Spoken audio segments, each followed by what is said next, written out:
En el nombre del Padre, y del Hijo, y del Espíritu Santo. Amén. Oh Santa María, mi única reina, y después de Dios mi verdadero consuelo en este mundo. Tú eres el rocío celestial que dulcifica mis amarguras. Tú eres la brillante luz que disipas las tinieblas que rodean a mi alma. Tú eres la guía de mis pasos, la fuerza de mis debilidades, el tesoro en mi pobreza, el bálsamo que cura mis heridas, el consuelo que enjuga mis lágrimas, mi refugio en las miserias y la esperanza de mi salvación. Oh María, ten piedad de mí, tú que eres la Madre de Dios, que tanto nos amas, concédenos lo que te pedimos. Tú que eres nuestra defensa y nuestra alegría, haz que nosotros seamos dignos de gozar contigo esa bienaventuranza que gozas en el cielo. Amén.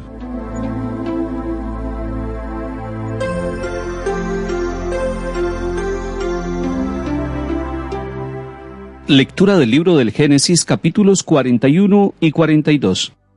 En aquellos días llegó el hambre a todo Egipto, y el pueblo reclamaba pan al faraón.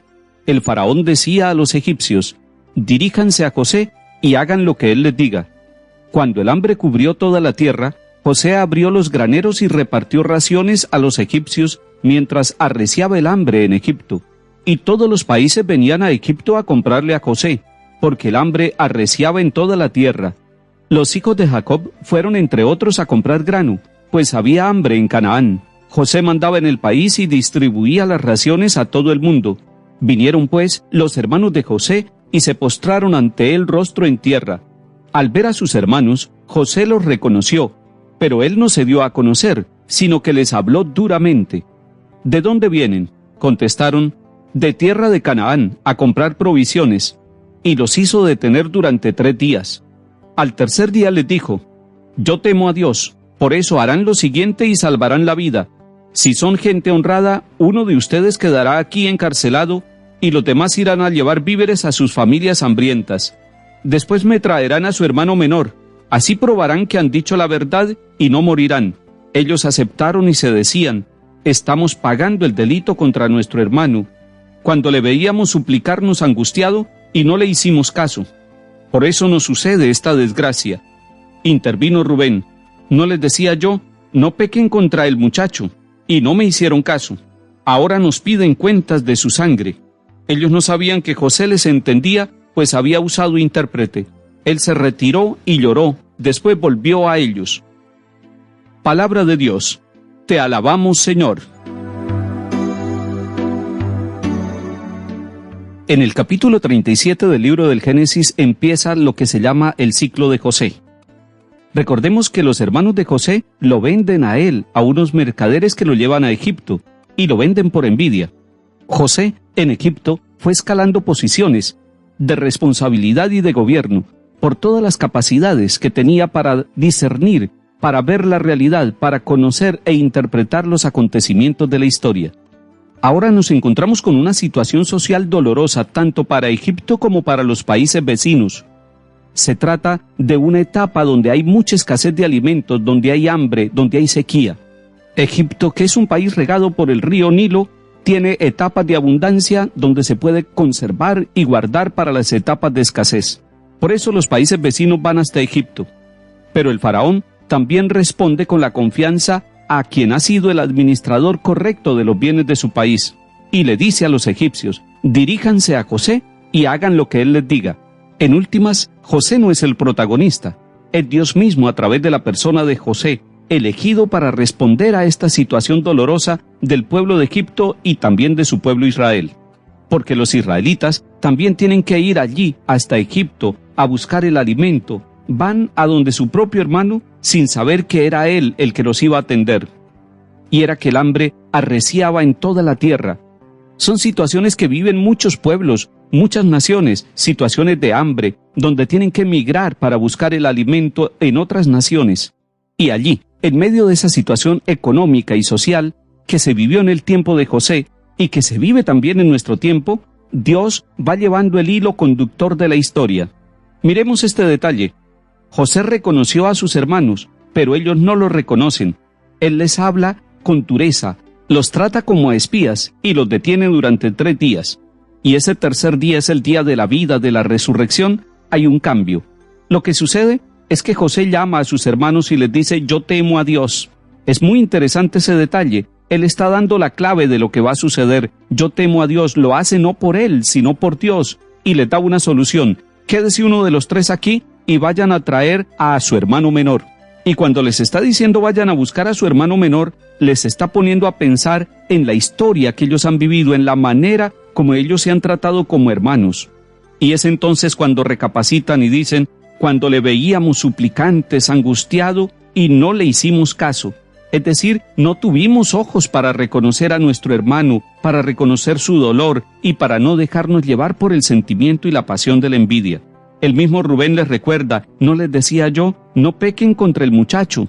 Pues bien, esta historia nos está mostrando que Dios está acompañando la historia de los pueblos, y en los momentos de riqueza y de escasez, Él es el centro de la vida. No es José, sino el mismo Dios, el que actúa en favor de los pueblos, y el que nos hace pensar que muchas veces las situaciones de empobrecimiento que tenemos, las tenemos porque no somos capaces de vivir la fraternidad y la solidaridad.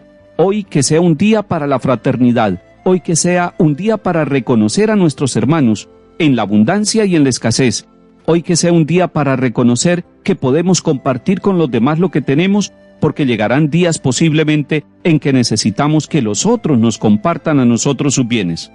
La historia tiene muchos altibajos y lo mejor es que nosotros en cada uno de los momentos, ya sea en los de mayor abundancia o en los de escasez, seamos fraternos, que la línea conductora de toda la historia de nuestra vida sea la solidaridad, sea la fraternidad y la capacidad de reconocer a los otros como hermanos para compartirles lo que Dios nos ha dado.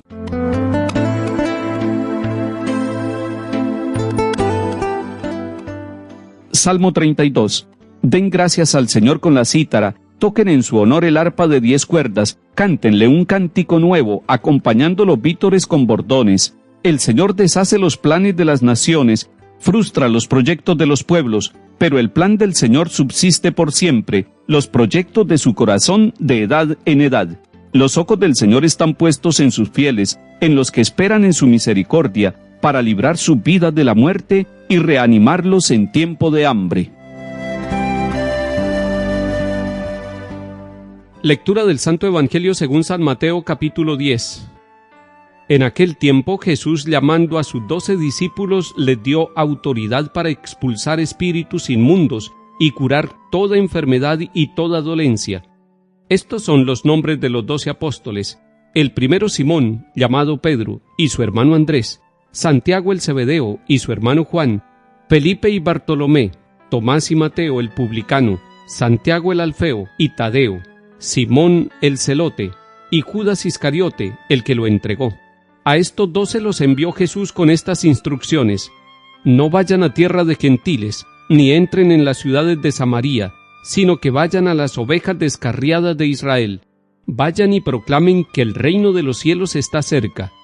Palabra del Señor. Gloria a ti, Señor Jesús. Hoy empezamos a leer el capítulo 10 de San Mateo, y ahí nos encontramos con la elección de los 12 discípulos, y los elige para enviarlos. Y así como en el capítulo 9 vemos que Jesús cura enfermedades y dolencias, así también vemos que Jesús le da autoridad a los discípulos suyos para expulsar espíritus inmundos y curar toda enfermedad y toda dolencia. ¿Qué significa esto? Que nosotros, los hombres y mujeres de la Iglesia, los bautizados, y nosotros también los ministros de la Iglesia, tenemos una autoridad que nos viene de Jesús mismo. Es Él el que tiene la autoridad, es Él la fuente de la autoridad de la Iglesia, y la Iglesia, cuando está cercana a Jesús, cuando se siente discípula del Señor, llamada por Él y enviada por Él, tiene la autoridad que Jesús le da a los discípulos. La Iglesia es discípula de Jesús y tiene la autoridad que Jesús le otorga. Viene luego la lista de los discípulos, y es interesante que la leamos porque encontramos que hay hermanos. Por ejemplo, Pedro y Andrés eran hermanos. Santiago y Juan eran hermanos también. Mateo era un cobrador de impuestos, y ahí nos vamos encontrando con el grupo de los 12. ¿Para qué nos sirve esto? Para mirar que el Señor nos llama incluso con la historia familiar, con los pecados, con las fallas que podamos tener, pero nos llama para que seamos sus discípulos y para luego enviarnos a la misión. Y a estos 12, cuando los envía, les dice primero en este capítulo 10 de San Mateo que no entren en la tierra de los gentiles, es decir, que no se salgan del pueblo de Israel, que tampoco entren en Samaria, sino que vayan a las ovejas descarriadas de Israel. Esto es muy interesante, porque Jesús está empezando su obra por casa, está empezando poquito a poco. Después, más adelante, vamos a ver que Jesús dice, vayan a todos los pueblos, ya no les pone restricciones. Aquí les está diciendo que no vayan a Samaria y que no vayan donde los gentiles, que más bien busquen las ovejas descarriadas de la casa de Israel. Y el mensaje que nos da el Señor es que cuando nosotros vayamos a ser misioneros enviados por el Señor, empecemos por nuestro propio corazón, empecemos por la oveja descarriada que es cada uno de nosotros y hagamos misión dentro de nuestra propia familia antes de irnos a cualquier país lejano. Y después, cuando tengamos la experiencia de Jesús, la misión dentro de nuestro corazón y dentro de nuestra casa, tendremos la experiencia, la fortaleza y la sabiduría, la alegría y la convicción para poder ser misioneros en territorio de paganos y en naciones extranjeras. Que el Señor nos haga misioneros dentro del corazón y dentro de la casa. En el nombre del Padre, y del Hijo, y del Espíritu Santo. Amén.